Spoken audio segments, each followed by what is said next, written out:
একটা বড় বাগান আছে, তার মধ্যে বড় বাঁশ বাগানও আছে। যাই দেখে আসি বাঁশের অবস্থা গেলা, বহুদিন যাওয়া হয়নি।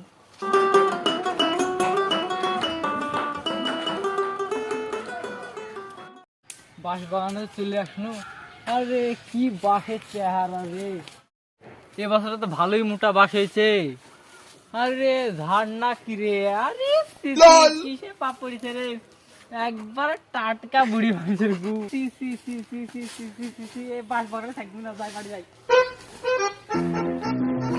সি সি সি, হাগারও জায়গা পাইনি, সব রাস্তা তাহাগি রেখেছে। বাড়িতে বাথরুম পায়খানা নাই নিয়ে সব সালা সব রাস্তা তাহাগি দিয়েছে।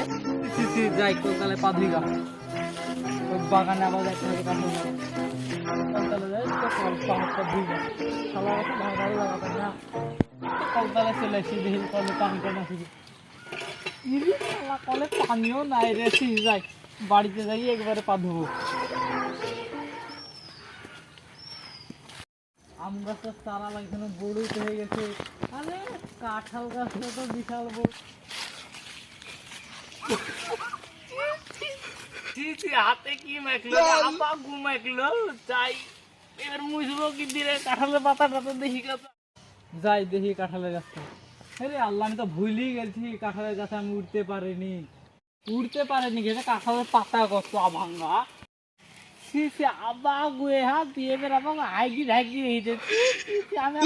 পাতাই পারবো না, যাই বাড়ি যাই হাদু।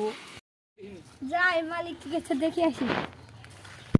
মালিক আপনার হাতে কি এটা হলুদ হলুদ গুড়ে পাতা করে যে গুমা হিয়ালো। খবরদার বাড়িওয়ালাকে জানে বলিস না, হলে বাড়িতে উঠালে না। কাঁঠালের পাতা পাড়ি দিস গাছে উঠি, থাক উঠতে হবে না, বাড়িতে হাত ধুলে চ, বাড়ি চ, কাজ করতে হবে।